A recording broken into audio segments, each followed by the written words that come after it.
নমস্কাৰ। নিৰ্বাচন আহিলে আমাৰ চাৰিওফালে কেৱল শ্লোগান আৰু প্ৰতিশ্ৰুতিৰ জোৱাৰ উঠে। কিন্তু আমি ভোটাৰ হিচাপে আৱেগত উঠি গৈ ভোট দিওঁ নেকি? নে আমাৰ পাৰ্টিজনৰ যোগ্যতা বিচাৰ কৰোঁ? মনত ৰাখিব, এজন সঠিক পাৰ্টি নিৰ্বাচিত হ'লেহে আমাৰ সমষ্টি আৰু দেশৰ মান উন্নত হ'ব।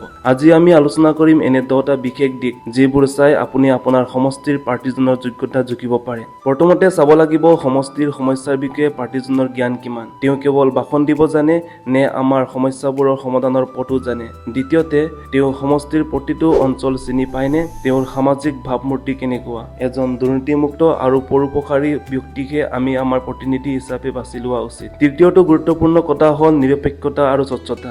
জাতি, ধৰ্ম, বৰ্ণ নিৰ্বিশেষে তেওঁ সকলোকে সমদৃষ্টিৰে চায়নে? আৰু চতুৰ্থতে, তেওঁৰ আয়ৰ উৎস কি? তেওঁৰ সম্পত্তি আৰু উপাৰ্জনৰ পথবোৰ স্বচ্ছ আৰু সন্দেহৰ ঊৰ্ধত হোৱাটো খুবেই জৰুৰী।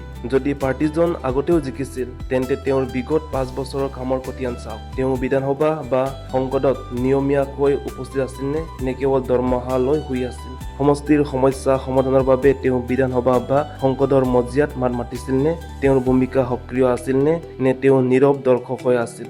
নৱম কথাটো হ'ল তেওঁ ৰাজহুৱা কামত কিমান সময় দিয়ে।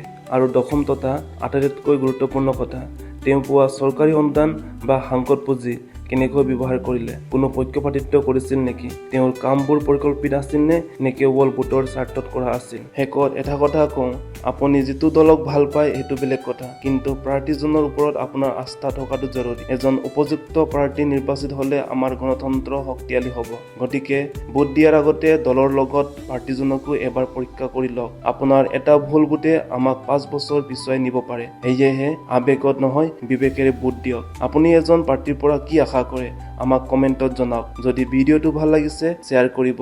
ধন্যবাদ।